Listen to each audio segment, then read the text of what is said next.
আসন্ন বিপিএলকে সামনে রেখে দল গোছাতে শুরু করেছে বিপিএলের 5 ফ্র্যাঞ্চাইজি।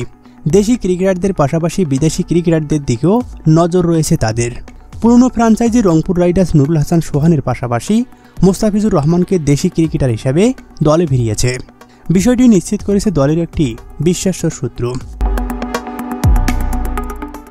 এছাড়া কোচিং স্টাফও চূড়ান্ত করে ফেলেছে রংপুর রাইডার্স, যেখানে প্রধান কোচ মিকি আর্থারের সঙ্গে সহকারী কোচ হিসাবে থাকবেন মোহাম্মদ আশরাফুল, ব্যাটিং কোচ শাহরিয়ার নাফিস, স্পিন বোলিং কোচ হিসাবে থাকছেন মোহাম্মদ রফিক।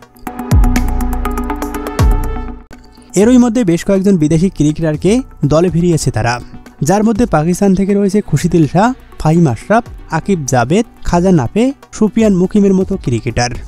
এছাড়া ইংল্যান্ডের তারকা ক্রিকেটার ডেভিড মালানকেও যুক্ত করেছে দলটি। এর আগে ফরচুন বরিশালের হয়ে খেলেছিলেন এই মারকুটে ব্যাটার। পাশাপাশি ওয়েস্ট ইন্ডিজের ক্রিকেটার কাইল মেয়ার্সকেও নিজেদের দলে ভিড়িয়েছে রংপুর রাইডার্স।